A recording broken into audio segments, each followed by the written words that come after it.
Hello student, आप सभी का स्वागत है। जैसा कि आज 18 फरवरी को यूपी बोर्ड का सामान्य हिंदी का पेपर होना था, तो आज 2026 में सामान्य हिंदी का पेपर हो गया है। तो इस वीडियो में हम इस पेपर को पूरा हल करेंगे। तो आप लोग मैच कीजिएगा, आप लोगों ने कितने सही किए क्वेश्चन, कितने नहीं किए। और इसका कोड है 302 BI। इसका पूर्णांक 100 का है। ये सब आपने पहले भी बता चुका हूँ मैं। तो सीधे पेपर को हल करते हैं। खंड खा दे रखा है। का पहला क्वेश्चन आ रखा है, हिंदी का पहला पत्र क्या है। तो हिंदी का पहला पत्र इसका सी हो जाएगा, आनंद कंदविनी हो जाएगा। दूसरा दे रखा है, कंकाल उपन्यास के लेखक हैं। तो इसके लेखक प्रेमचंद्र होंगे। आप लोग अपने मैं देखते रहिए कितने नंबर सही करके आए हैं। तो इसका तीसरा दे रखा है, चिंतामणि रचना की विधा है। तो चिंतामणि नाटक विधा है। तो चौथा दे रखा है, कल्पवृक्ष के लेखक कौन है। तो कल्पवृक्ष के लेखक हजारी प्रसाद द्विवेदी हैं। पांचवा दे रखा है, गुलाब राय लेखक हैं। तो गुलाब राय लेखक हैं, द्विवेदी युग के लेखक हैं ये। फिर दूसरे का पद क्या है, पहला दे रखा है, त्रसप्तक के कवि कौन है। तो इनके कवि राम विलास शर्मा जी हैं। दूसरा दे रखा है, उर्वशी रचना है। तो उर्वशी रचना रामधारी सिंह दिनकर की है। तो ये पेपर सरल है, आप सभी के MCQ सही गए होंगे। तीसरा दे रखा है, संध्या गीत काव्य संकलन है। तो संध्या गीत संकलन महादेवी वर्मा की है। फिर चौथा दे रखा है, बसंती हवा कविता है। तो बसंती हवा कविता केदारनाथ अग्रवाल की है। पांचवा दे रखा है, जयशंकर प्रसाद का महाकाव्य है। तो ये महाकामायनी होगी। MCQ सरल आए थे, आप लोग आशा है 10 के 10 ही सही करके आए होंगे। फिर आपका गद्यांश आया है।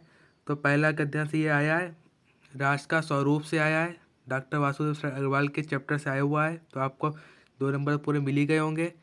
फिर दूसरा देखा है, रेखांकित अंक की व्याख्या करनी है आपको।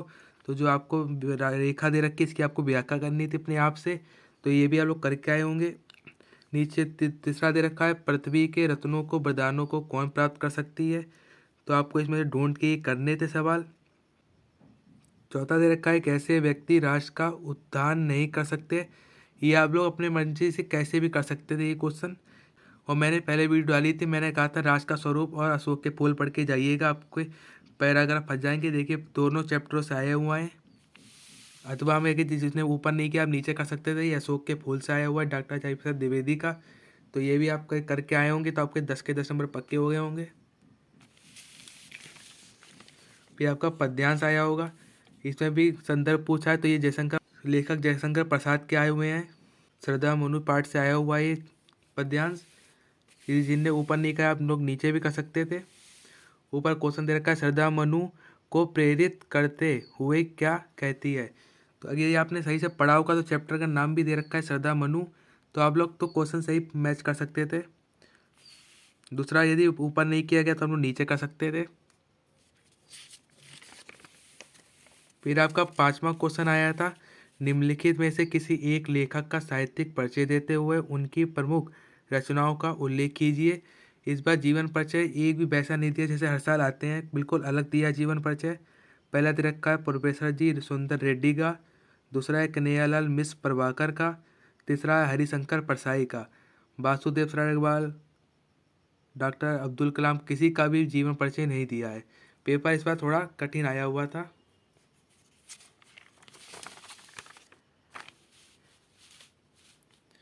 फिर इधर दूसरा खंड में दे रखा है, निम्नलिखित में से इसमें एक कवि का साहित्यिक परिचय पूछा है। तो उसमें पहला दे रखा था, सुमंत्रानंदन पंत का, मैथिली शरण गुप्त का, रामधारी सिंह दिनकर का। इसमें भी जीवन परिचय सरल नहीं पूछे गए हैं। ये आपका 5 नंबर का है। फिर छठा क्वेश्चन है, ध्रुव यात्रा कहानी के उद्देश्य पर प्रकाश डालिए। 80 शब्द का लिखना था 5 नंबर में। अथवा में ले रखा है, लाठी कहानी का कथा सार अपने शब्दों में लिखिए। आपको लाठी कहानी का लिखना था 5 नंबर में। इस बार पेपर कठिन आया है, पंचलाइट कहानी भी नहीं पूछी है, ना बहादुर कहानी पूछी गई थी। फिर आपको अपने जिले के अनुसार जो क्वेश्चन था आपको वो करना था। त्यागपति शाहजहाँपुर में था, तो त्यागपति आया है, त्यागपति खंडकाव्य के नायक का चरित्र चित्रण कीजिए। अथवा में लिखा हुआ है, त्यागपति खंडकाव्य की के किसी एक सर्ग की कथा वस्तु लिखिए। आपको किसी 3 सर्ग हैं, उसमें से किसी सर्ग की कथा वस्तु लिखनी थी 5 नंबर में। फिर खंड कहा है संस्कृत। दिए गए संस्कृत गद्यांशों में से किसी एक का संदर्भ लिखिए और अनुवाद कीजिए हिंदी में। तो पहला ये गद्यांश दे रखा है आपके संस्कृत चैप्टर से, संस्कृत भाषाएं महत्वम चैप्टर से आया हुआ है, उसकी हिंदी में अनुवाद करना था। आप जैसा भी करके आए होंगे आपको नंबर मिल जाएगा। यदि आपने करा होगा तो आपको नंबर होंगे, आप पास जरूर हो जाएंगे। यदि आपने पहला छोड़ा होगा, दूसरा करा होगा, तो इसका ये आपके संस्कृत चैप्टर से जातक कथा से आया हुआ है। ये जातक कथा से नृत्य जातकम चैप्टर से आया हुआ है। ये आपने पढ़ा होगा और सही करके आए होंगे। फिर खंड कहा दे रखा है दिए गए श्लोकों में से किसी एक का संदर्भ हिंदी में अनुवाद करके लिखिए। तो ये पहला आपका श्लोक आया हुआ है आपकी संस्कृत के सुभाषित रत्निनी चैप्टर से आया हुआ है। और अथवा में दूसरा जो दे रखा है ये आपका महामाना मालवीय चैप्टर में से आया हुआ श्लोक है। हमने इसका हिंदी में अनुवाद कर दिया होगा। नीचे का यहाँ अनुवाद होता है, जन सेवा में तत्पर रहने वाले महापुरुषों की जय हो, जिनके यश रूपी शरीर को कहीं भी वृद्धावस्था और मृत्यु का भय नहीं है। ये आपका नीचे का हिंदी अनुवाद था। जिन्होंने ऊपर किया होगा उनका था, खल की विदा वाद विवाद के लिए, धन घमंड के लिए और शक्ति दूसरों को सताने के लिए होती है। इसके विपरीत साधु की विदा ज्ञान प्राप्ति के लिए, धन दान के लिए और शक्ति रक्षा के लिए होती है। जिन्होंने ऐसा हिंदी अनुवाद किया होगा उनको 7 नंबर मिल गए होंगे। पीछे नीचे नमा क्वेश्चन आया है, निम्नलिखित मुहावरों को एवं लोकोक्तियों में से किसी एक का अर्थ लिखकर वाक्य का प्रयोग कीजिए। तो पहला दे रखा है अंग अंग ढीला होना, दूसरा है जमीन आसमान एक करना, अधजल गंगारी छलकत जाए, चौथा है अपनी अपनी डफली अपना अपना राग। तो आप लोगों में से किसी एक का कर दिया होगा। सबसे सरल दिया रहा है जमीन आसमान एक करना। इसका आप लिख के आए हो कठोर परिश्रम करना, ये इसका होता है। और लोकोक्ति आप कर सकते हैं कि एक लड़का अपनी परीक्षा के लिए दिन रात लगा रहा, तो आप ये भी लिख सकते हैं। 2 नंबर मिल जाएंगे इसके लिए। ये आप कथित गद्यांश आधारित निम्नलिखित प्रश्नों के उत्तर दीजिए। जैसा ही इसने दे रखा है ये 5 नंबर में है। पहला क्वेश्चन पूछा है, आज से स्पष्ट कीजिए बोली गोली से अधिक असरदार होती है। तो ये लिख देते हैं, वस्तुत बोली गोली से अधिक असरदार होती है। आपका पहला नंबर 1 नंबर मिल जाता है यहाँ से। दूसरा है भाषा के संदर्भ में औचित्य किसे कहा गया है। तो आपको ये पढ़कर इसका उत्तर देने थे। 2 नंबर का था। तीसरा दे रखा है शब्दों के दुरुपयोग को कैसे रोका जा सकता है। तो ये इस दुरुपयोग को रोकने का उपयोग शब्दों का सदुपयोग ही है।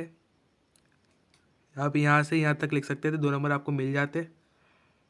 अथवा में आपको दूसरा भी दे रखा है, जिसको आप पहला नहीं आता आप दूसरा भी कर सकते थे। बोलो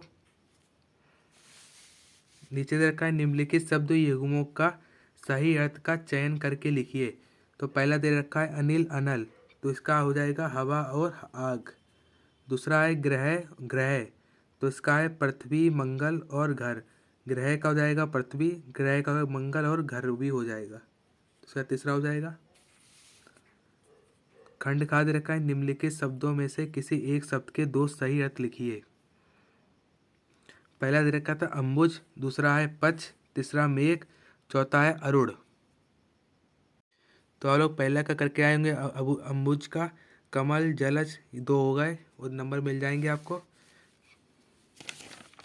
फिर खंड खा दे रखा है आपको निम्नलिखित वाक्यों के लिए एक सही शब्द का चयन कीजिए। तो पहला लिख रखा है कम बोलने वाला, तो इसका हो जाएगा मितभाषी। दूसरा दे रखा है जो बूढ़ा ना हो वो होगा अजर। आप लोगों ने सही करके आए होंगे ये सब। चौथा दे रखा है निम्नलिखित में से किन्हीं 2 वाक्यों को शुद्ध करके लिखिए। तो आपको 2 वाक्यों को सही करके लिखना था। पहला दे रखा है शिक्षक ने छात्र की प्रशंसा की। दूसरा है राजा दिलीप बहुत दयालु था। तीसरा है राजा घोड़े में सवार हो गया। चौथा है ये बात शीला को पूछो। तो आप तीसरा सही करके आएंगे, राजा घोड़े में सवार है। तो इसका सही हो जाएगा घोड़े पर राजा सवार हो गया। और चौथा हो जाएगा बात यह है शीला को पूछो। तो ये 2 आपने करे होंगे, 2 नंबर मिल जाए होंगे। फिर आपको 12 परिभाषाएं करुण रस अथवा श्रृंगार रस की परिभाषा देते हुए एक उदाहरण लिखिए। मैंने बताया था पहले, करुण रस हास्य रस में से एक पढ़ के जाइए, आ जाएगा, करुण रस आ गया। दूसरे में मैंने बताया था अनुप्रास अलंकार अथवा संदेह अलंकार का लक्षण और उदाहरण लिखिए। मैंने अनुप्रास अलंकार बताया था, जो पढ़ के गए होंगे, करके आए होंगे। तीसरा पूछा है सौरठा छंद अथवा कुंडलिया छंद का लक्षण और एक उदाहरण लिखिए। ये भी आपका एक एक नंबर में, 1 नंबर उदाहरण का मिला होगा, 1 नंबर की परिभाषा 2 नंबर का है। फिर आपका 13वां प्रश्न है, अपने मोहल्ले की समुचित सफाई हेतु नगर निगम के स्वास्थ्य अधिकारी को एक पत्र लिखिए। और अथवा में लिख रखा है स्वराज हेतु ऋण की मांग करने हेतु बैंक के शाखा प्रबंधक को एक आवेदन पत्र लिखिए। मैं कल मैंने से बताया, तो मैंने कहा बैंक के ऋण हेतु एप्लीकेशन पढ़ के जाएगा, जरूर आएगी। देखिए आ गई, वो 6 नंबर में आई हुई है। इसके बाद आपको निम्नलिखित विषयों में से किसी एक विषय पर निबंध लिखना था। पहला दे रखा है युवाओं के निर्माण में पुस्तकालय का महत्व। दूसरा है परोपकार सर्वोच्च भावना। तीसरा है भारत की वैज्ञानिक प्रगति। चौथा है इंटरनेट की शैक्षिक उपयोगिता। पांचवा है नारी जीवन का सामाजिक रूप। ये आपका 9 नंबर का था। जब मैं पढ़ा तो मैं बताया था कि ये 4-5 पन्ने का लिख कर आइएगा। जो सरल है वो उठाइएगा। इसमें 2 सरल हैं, भारत की वैज्ञानिक प्रगति, इंटरनेट की शैक्षिक उपयोगिता। जिन्होंने ये पूरा पेपर हल किया होगा, आशा है उनके 100 में से 90 नंबर जरूर आ जाएंगे, और 100 में 100 नंबर भी आ सकते हैं जिन्होंने बिल्कुल सही करके आए होंगे। यदि मेरी ये वीडियो पसंद आई हो तो लाइक कीजिएगा, सब्सक्राइब कीजिएगा, कमेंट कीजिएगा, और मिलते हैं अगली वीडियो में। धन्यवाद।